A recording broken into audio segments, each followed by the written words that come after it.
Bienvenue dans la partie B du flow control. On va parler du if statement, donc de la commande if. C'est quelque chose d'extrêmement puissant parce que ça nous permet vraiment de prendre des décisions à un certain endroit du code. On va se donner un exemple. Mettons qu'on a la variable x qui vaut 5. OK? Donc là, ce qu'on veut faire, c'est qu'on va vérifier l'état de x. Donc ici, on vérifie l'état de x, comment x vaut. Et si x est plus grand que 5, bien, on va exécuter une certaine partie de code ici. Hein? On va faire quelque chose ici, du code.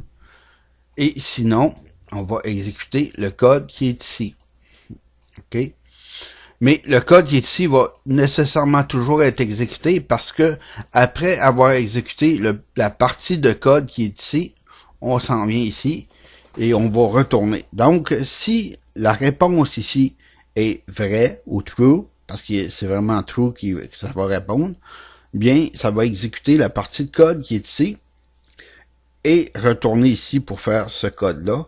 Et sinon, ça va passer tout simplement tout droit et ça va exécuter le code qui est ici.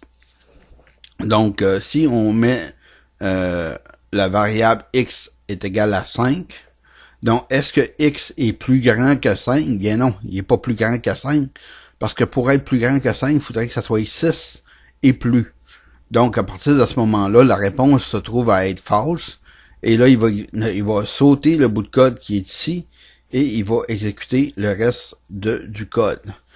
Maintenant, si on met 15, et que là, l'exécution du programme arrive ici, est-ce que x est plus grand que 5? Effectivement, parce qu'il est égal à 15, ça va répondre vrai, ça va exécuter cette partie de code-là. Hein? Puis, par la suite, ça va venir exécuter ça ici. C'est quoi la syntaxe de ça? Ben, c'est if. C'est tout simplement ça. If, on ouvre la parenthèse, x plus grand que 5, et là, on ferme la parenthèse. Si on a seulement une ligne à écrire, on va l'écrire ici, comme ça, et sinon, bien, on va le mettre dans un bloc en mettant des petits crochets comme ça, et comme ça, voilà.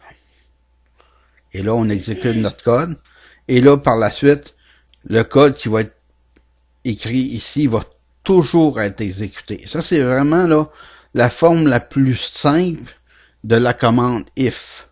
C'est vraiment la façon la plus facile de le faire.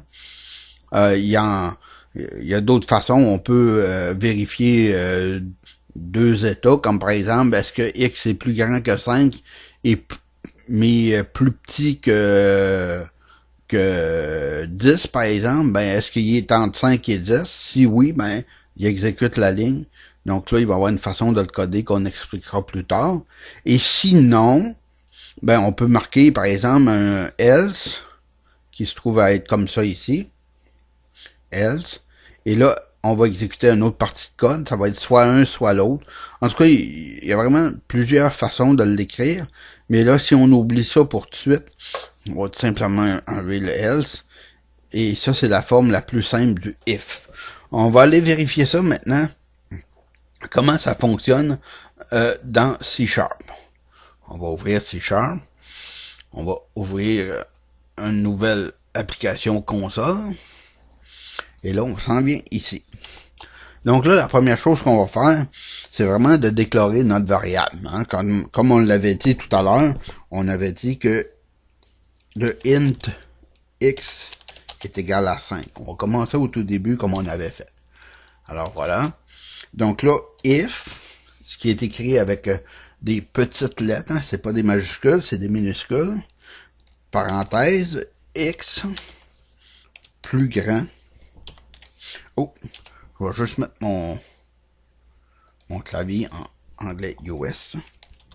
Voilà, plus grand que 5. On l'écrit tout simplement comme ça. Et là, automatiquement, il met un espace blanc en dessous. Et là, on va tout simplement écrire console point right line. On s'en vient ici. Et là, on va écrire tout simplement que x est plus grand que 5. Voilà. Terminator. Et là, on va écrire ici console point right line. Ce code est toujours exécuté. Voilà. Donc, c'est comme ça. Donc là, on va se mettre un stop, hein, console read line, pour pas que ça passe tout droit, comme on sait.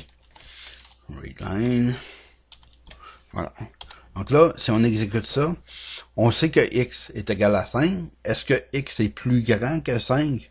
Ce qui n'inclut pas 5, il va être plus grand que 5. La réponse est non, bien sûr, donc ça va répondre false ici. Et ça va sauter cette ligne-là. Voilà. Et ça va écrire, ce code est toujours exécuté. On exécute notre code. Et voilà. Ce code est toujours exécuté. Voilà. Si par contre, on met 15, et là, évidemment, x va être plus grand que 5. Donc, il va passer ici.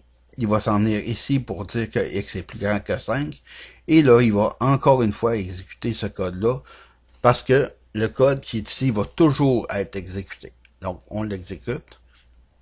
Voilà, x est plus grand que 5. Ce code est toujours exécuté. Donc, voilà pour cette petite partie de if. OK, quelque chose d'encore plus puissant. On va continuer d'augmenter ça. On va retourner ici. Maintenant, on va tout simplement effacer une partie ici. Je vais essayer de trouver mon efface. On va faire ça comme ça, simplement. Voilà. Oh, on va mettre un blanc ici. Donc, on va mettre blanc. Voilà. Bon, et voilà. Donc là, on va retourner notre crayon. Bon, c'est ça. Maintenant, quelque chose de plus puissant encore, on va effacer ça ici, pour bien se comprendre. C'est de prendre une décision, soit qu'on exécute une partie de code ici, ou soit qu'on exécute une autre partie de code. Et ça, ça va être ici comme ça. Donc là, si c'est vrai, on exécute ce code-là, on s'en vient ici. Et si c'est faux, on va exécuter cette partie de code-là qui est ici, et là on continue ici. Donc ça choisit en un ou l'autre. Et comment que ça va fonctionner? Ben comme je disais, ça va être la commande else. Tout simplement E-L-S-E. Voilà. Comment ça s'écrit? Bien, on écrit if ici. Voilà. On prend notre test. Ici, c'est notre test. Dans notre cas ici, c'est est-ce que x est plus grand que 15? Si oui, on exécute cette ligne-là. On inscrit else. Voilà. Et si la réponse est fausse, ici, on exécute ce code-là. Et après ça, on continue notre programmation ou notre code ordinaire. On va aller vérifier ça avec C#. Donc, on va inscrire ici. Hop. Petite faute ici. Voilà. Else. Toujours en petites lettres. Voilà. Console. Point right line. Voilà. Et si ça passe ici, ça va tout simplement vouloir dire que x est plus petit que 5. Ou il est plus petit que 6 en réalité. Parce qu'il va être de 5 à 0. Donc là, x est plus petit que 6. Voilà. Et là, on va tester tout ça. Et là, après ça, on va utiliser notre débogueur. Donc, si on inscrit 5, qu'est-ce que ça va faire? On va l'essayer à 15 tout de suite. On va le déboguer à 15. On exécute. Voilà. On met 15 dans la variable x. Prochaine. On vérifie si x est plus grand que 5. La réponse est quoi? Ben, c'est true. On exécute cette partie de code-là. Voilà. Donc, si on s'en vient ici, et là, vous avez vu, on a sauté cette partie de code-là, et on s'est en allé tout de suite ici. Donc, ça l'a marqué x est plus grand que 5. On l'exécute. Jusqu'à temps qu'on attende de l'utilisateur quelque chose. Et là, vous voyez ce que ça a marqué. X est plus grand que 5. Ce code est toujours exécuté. Pour vous montrer que vraiment, le code qui est après cela est toujours exécuté. Maintenant, on va mettre 5 ici, simplement. Donc, est-ce que 5 est plus petit que 6? Ben oui, la réponse est oui. Donc là, on s'en vient ici, on introduit le chiffre 5 dans X, on fait notre vérification. Est-ce que X est plus grand que 5? La réponse est false. Tout de suite, on s'en va exécuter la ligne en dessous. On saute celle-là. Et là, si on s'en vient ici, on va aller voir qu'est-ce que ça a écrit. Évidemment, ça a écrit X est plus petit que 6. Et là, mais si on exécute l'autre ligne, ça va y avoir écrit ce code est toujours exécuté. Voyez-vous? Donc, c'est comme ça que fonctionne un if statement. Vraiment important de faire attention de la façon qu'on va écrire notre code parce que il faut faire attention parce que le if statement ici il va toujours prendre en compte la prochaine ligne qui vient et le else va toujours prendre en compte la prochaine ligne qui vient ici. Autrement dit, si ça devient un commentaire ici, c'est parce que c'est en exécution, on va simplement l'arrêter, c'est pour ça l'erreur. Donc si ça devient une ligne de code, donc là, le compilateur va compiler ces deux lignes-là ensemble pour le if s'il est plus grand que 5. Et par la suite, il va compiler ces deux lignes-là ensemble parce que lui, il ne voit pas la ligne de commentaire qui est ici. Autrement dit, dans le else, c'est cette ligne-là qui en fait partie. Donc, si on l'exécute comme ça, et là, on s'en vient ici, voyez-vous, il exécute cette ligne-là.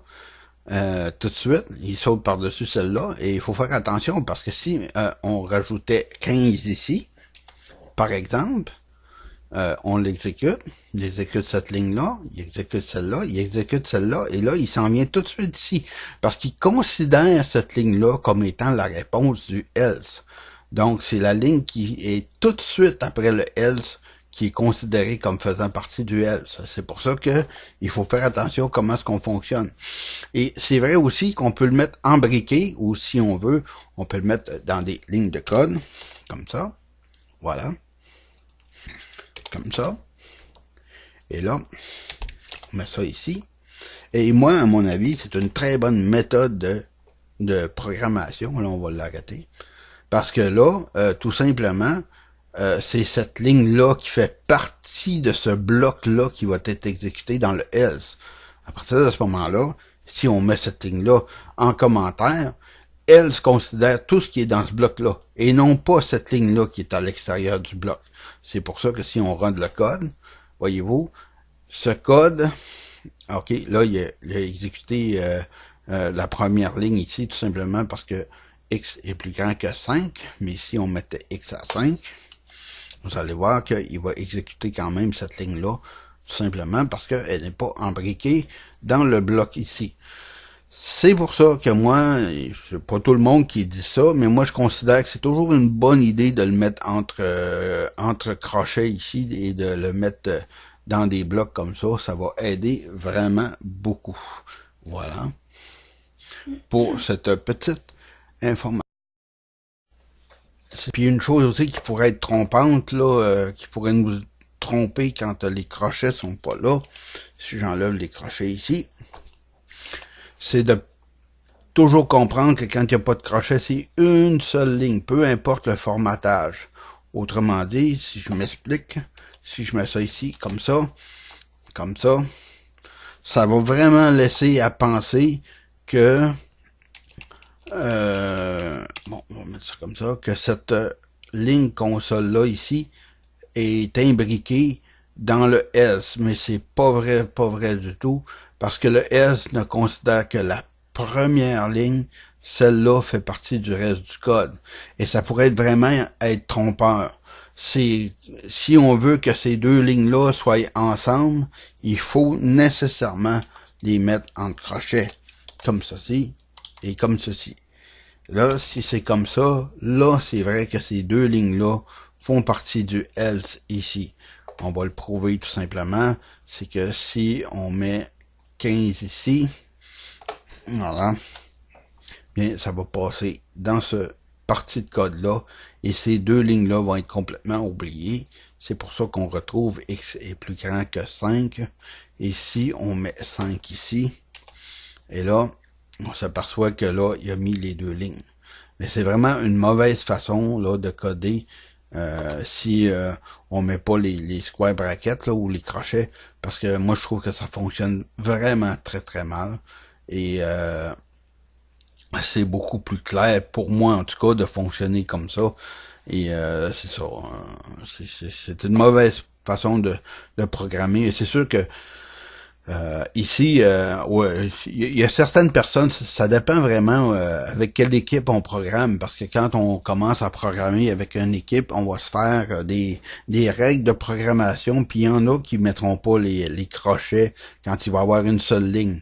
Mais lorsque j'ai suivi mon cours à l'université, on nous a vraiment dit que c'était une bonne méthode de programmation de mettre les crochets, parce que ça rend le code beaucoup plus clair.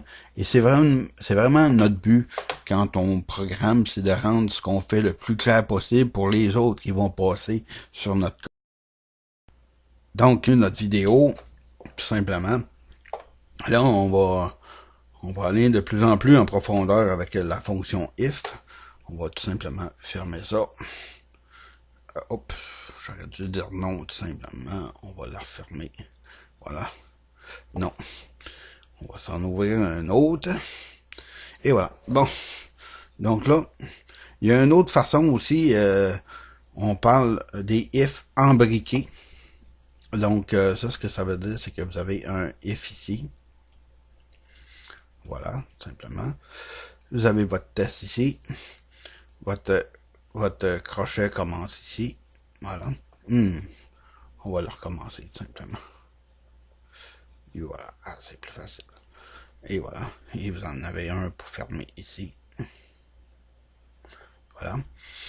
Et là, vous faites un peu de code ici. Et là, vous avez besoin de vérifier encore un autre test. Vous pouvez faire un if embriqué, tout simplement. Et là, vous faites votre test ici. Vous avez votre crochet ici. Vous faites votre code. Vous fermez le crochet. Vous avez un else ici. Voilà. Et là, vous avez un autre crochet ici. Voilà. Et là, vous faites le else stuff. Vous fermez votre crochet. Et là, je vais descendre un petit peu. Et là, celui-là est plus à sa place du tout. On va simplement l'effacer. Comme ça, voilà. On va le mettre ici. Simplement, comme ça. Et là, vous faites encore du code, voilà. Et ça peut fonctionner. Hein. Comme on dit en français, c'est un if embriqué. C'est tout simplement parce que quand vous vérifiez votre test ici, si ce test-là est vrai, ben, vous faites ce que vous avez à faire ici, et vous avez peut-être besoin de vérifier des choses. D'ailleurs, on va avoir un exemple tout à l'heure. Et là, après votre crochet, vous allez faire un autre else, tout simplement, qui va être fait en fonction de... Voilà, comme ça. Qui va être fait au cas où la réponse serait false ici. Et là, vous faites votre stuff, votre ligne de commande ici. Donc là, on va mettre ça en pratique. Pour réussir à le faire, on va tout simplement éliminer ça ici. Donc, si... Ah, on va faire quelque chose de plus spécial que ça. Console. Right line. mais ça sera pas right line, ça va être juste right. Voilà. Et là, on va ouvrir ça, on va dire X est, on laisse un espace, voilà.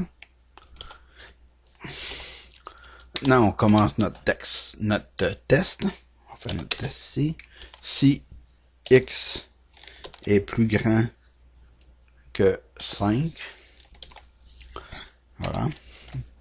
On va mettre nos crochets. Et quand on ouvre un crochet, là, que c'est embriqué, là, dans un autre if, là, ou des choses comme ça, toujours fermer notre crochet. Parce que ça, là, ça peut mettre le trouble dans votre code, là. Puis jamais vous avez, si vous avez plusieurs méthodes, plusieurs if, toutes sortes de choses, puis que vous oubliez un crochet, le compilateur saura plus qui appartient à quoi.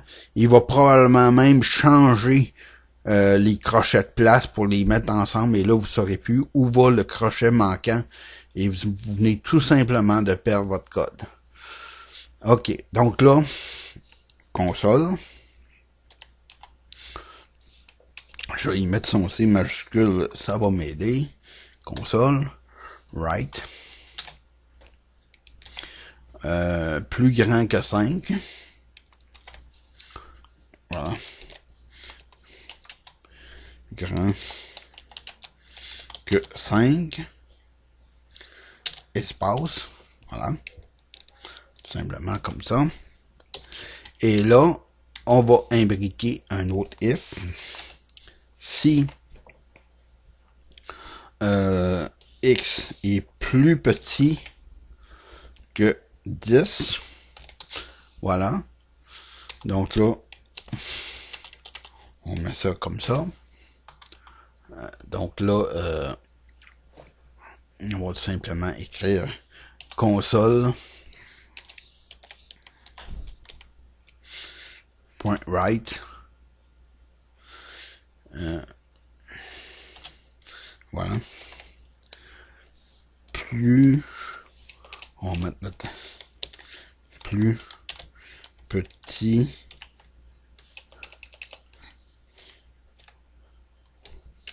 que 10.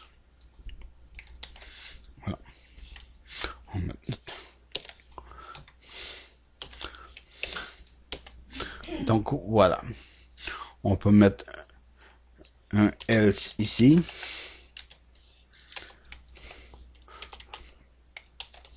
Et dans ce else là, on va marquer simplement console.write parenthèse et aussi plus grand que 10 que 9 même. Ouais, ça va être plus exact comme ça. Voilà. Bon. OK. Voilà. OK. Maintenant, ici, on va mettre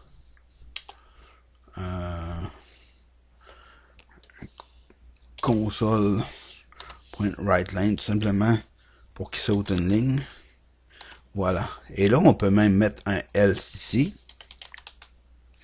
Là, ça semble bien compliqué, là, hein? Mais vous allez voir, on va déboguer ça tout à l'heure et on va comprendre. On va le tester par toutes les façons et vous allez bien comprendre. Donc, ici, on va marquer console.writeLine et là, on va dire que est plus... J'ai de la misère avec mes guillemets. Non, ici, j'ai pas besoin d'espace. Plus petit ou égal à 5. Et là, on va vérifier ça, si tout ça, c'est vrai. Donc là, x est égal à 5. On va le déboguer tout simplement. Donc là, on met 5 dans la variable x. On s'en vient ici. On écrit x est. Donc si on vérifie notre console, x est. Et là, vous avez vu qu'on n'a pas marqué write line, mais seulement write, le curseur reste là. et il se prépare à écrire le reste sur la même ligne. OK? Maintenant, est-ce que x est plus grand que 5? Absolument pas du tout. Il est égal à 5. Donc là, ça s'en va dans le else ici. Ça fait cette ligne-là, voilà. Donc, plus petit ou égal à 5. Oups, là. Est-ce que x est plus petit ou égal à 5? Ben, il est égal à 5. Et là, on continue la ligne. Donc, on s'aperçoit que ce code-là est toujours exécuté quand même. Et là, on vient de sortir de notre programme. Maintenant, si on le met à 3, ben, il va se passer la même chose ou à peu près. Il insère le chiffre 3 dans la variable x.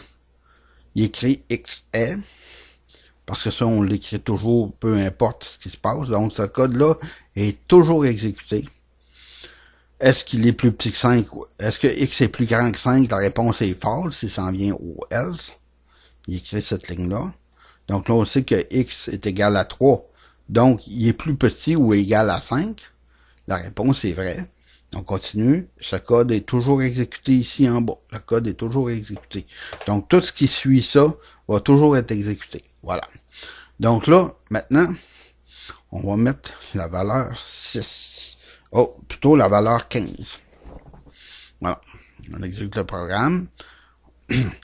La valeur de 15 est mise dans X. On continue. Cette partie de code-là est toujours exécutée. Donc, si on s'en vient ici, X est. Maintenant, là, il s'en vient dans notre partie vraie.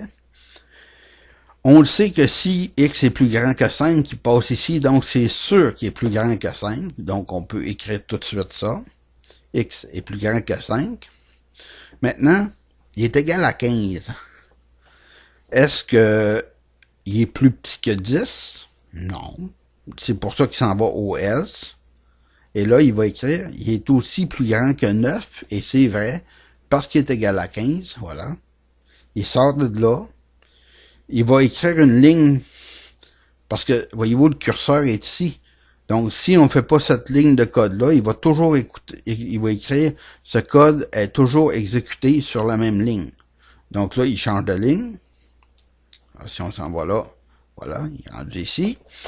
Et là, on continue, il exécute cette ligne-là comme toujours.